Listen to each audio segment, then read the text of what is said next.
नमस्कार, lead India publishers association में आपका स्वागत है। मैं हूं doctor Taruna S Gaur. Media के लिए दो इम्पॉर्टेंट खबर है। पहली है अखबार मालिकों के लिए। जितने भी अखबार अभी आरएनआई से रजिस्टर्ड हैं, चाहे वो पत्रिकाएं हों चाहे वो न्यूज़पेपर हों, उन सबको अपना एनुअल रिटर्न देना होता है। ये वार्षिक ब्यौरा हर साल आरएनआई की वेबसाइट पर ऑनलाइन भरकर देना होता है। तो इसकी डेट जो है वो आखिरी तारीख है 31 मई। तो आप इससे पहले पहले अपनी सभी डिटेल्स आरएनआई में जमा कर दीजिए, क्योंकि ये ज़रूरी है और अनिवार्य है। अगर आप ऐसा नहीं कर पाते हैं, एनुअल स्टेटमेंट नहीं भरते हैं, तो आपके समाचार पत्र को या पत्रिका को डी ब्लॉक कर दिया जाएगा और आप फिर अखबार नहीं छाप पाएंगे। दूसरी खबर वो है जो डिजिटल प्लेटफॉर्म्स के लिए है। अभी लखनऊ सूचना आयोग के नाम से एक खबर चल रही है व्हाट्सएप पर, जिससे डिजिटल मीडिया में काफी चिंता है। तो आगे बढ़ने से पहले मैं आपको वो खबर पढ़कर सुना देती हूँ जिसके बारे में अभी बहुत चर्चा हो रही है और डिजिटल मीडिया के लोग हमसे पूछ रहे हैं। सूचना आयुक्त राज्य लखनऊ ने सभी प्रिंट मीडिया और इलेक्ट्रॉनिक मीडिया के प्रभारियों को नोटिस जारी करते हुए उनके यहाँ कार्यरत पत्रकारों का ब्यौरा तलब किया है। 15 मई 2023 तक हर हाल में ये ब्यौरा जमा करना होगा, नहीं तो कार्रवाई होगी। और बिना रजिस्ट्रेशन और आरएनआई नंबर के चल रहे अखबार और पोर्टल चैनल पर कार्रवाई शुरू होगी। आपको अवगत करा दें कि राज्य सूचना आयुक्त ने उत्तर प्रदेश में कार्यरत सभी पत्रकारों का ब्यौरा आज तलब किया है। ये मैं अभी खबर ही पढ़ रही हूँ, इसका एक्सप्लेनेशन मैं अभी आपको बाद में दूंगी। सूचना आयुक्त ने सभी संस्थानों के प्रभारियों को नोटिस जारी करते हुए 15 मई तक हर हाल में सूचना भेजने को कहा है, अन्यथा की स्थिति में कार्रवाई अमल में लाई जाएगी। तो ये एक नोटिस है जो व्हाट्सएप पर चल रहा है, लेकिन इसमें 3-4 पॉइंट्स हैं। हम शुरू करते हैं कि पहली लाइन में लिखा है कि प्रभारियों को उन्होंने ये ब्यौरा देने के लिए कहा है कि उनके यहाँ कौन कौन पत्रकार हैं। तो सबसे पहले जान लीजिए कि प्रभारी कौन होते हैं।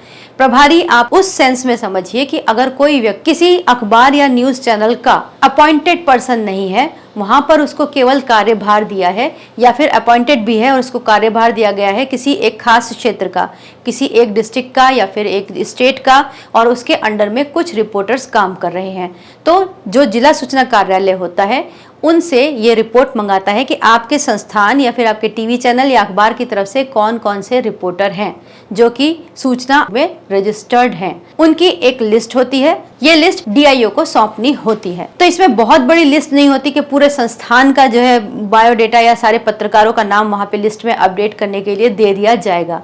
प्रभारी बहुत ही सिलेक्टेड लोगों के नाम को वहां दे सकते हैं। उसका एक पूरा क्राइटेरिया होता है, जैसे कि अगर कोई अखबार है जिसका सर्कुलेशन 25,000 है या 50,000 है, वो डीएवीपी और स्टेट विज्ञापन के लिए पैनल पर है, तब वो वहां पर कुछ सिलेक्टेड रिपोर्टर्स और फोटोग्राफर्स या फिर कैमरामैन को एक्रेडिटेड करा सकता है। तो इस तरह वो लिस्ट में होते हैं जो एक्रेडिटेड जर्नलिस्ट होते हैं। और एक लिस्ट आजकल की डेट में जो नया डिजिटल प्लेटफॉर्म है उसको देखते हुए भी कुछ डीआईओ बनाने लगे हैं, और कुछ डीआईओ बिल्कुल स्ट्रिक्टली डिजिटल प्लेटफॉर्म को अपने यहाँ पर बिल्कुल भी एंटरटेन नहीं करते।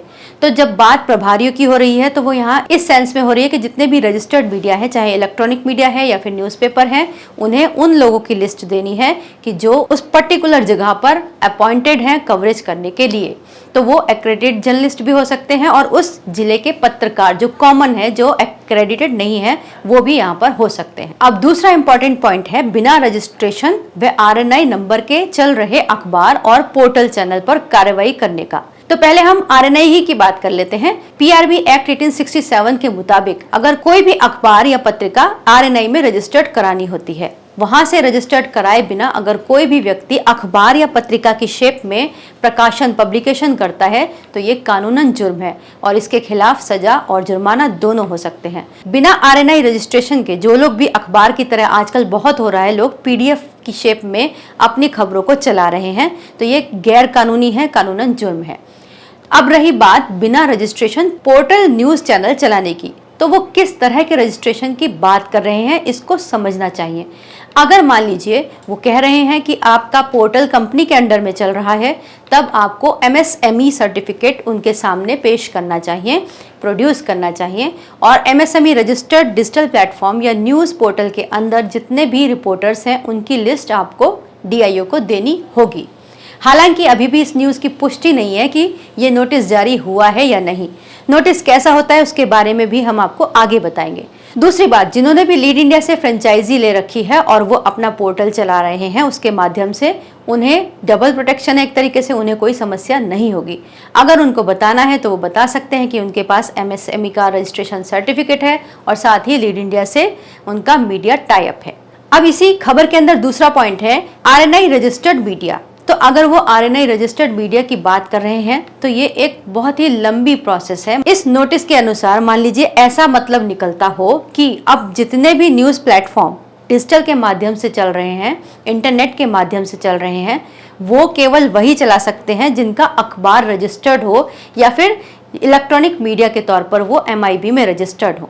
तो अगर इसका मतलब ये निकाला जा रहा है तो इसके लिए तो एक बहुत लंबी प्रोसेस होती है। इसके लिए PRB एक्ट 1867 में संशोधन करना पड़ेगा, अधिसूचना जारी करनी पड़ेगी, तब गवर्नमेंट ये गजट करेगी कि आज के बाद से अगर कोई इंटरनेट पर डिजिटल प्लेटफॉर्म के माध्यम से न्यूज़ पोर्टल चला रहा है तो उसे RNI के अंदर अखबार रजिस्टर्ड कराना कंपलसरी होगा या फिर MIB के अंदर रजिस्टर्ड इलेक्ट्रॉनिक मीडिया ही डिजिटल प्लेटफॉर्म्स चला सकते हैं।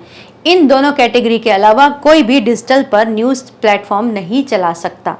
अगर ऐसा कोई नोटिफिकेशन आएगा, गजट किया जाएगा, तब जाके ये प्रोसेस लागू होगी। ऐसा होना तो बहुत ही मुश्किल है क्योंकि भारत का मीडिया फंडामेंटल राइट्स के अंदर भी आता है, तो जिस वजह से इस तरह का कोई भी कानून फेरबदल करना काफी मुश्किल है। अब दूसरे पहलू की बात करें जिस पर मैंने कहा था कि अगर मान लीजिए नोटिस वाकई में आया है, हालांकि अभी इसकी पुष्टि नहीं है, तो अगर ये नोटिस होगा तो नोटिस का एक प्रॉपर फॉर्मेट होता है जिसके अंदर उसकी पत्रांक संख्या होती है, उसकी तारीख होती है, उसके बाद में उसको साइन करने वाले अधिकारी का नीचे सिग्नेचर होता है। अगर इस शेप में कोई खबर आपको मिलती है तब उसको नोटिस मानिए।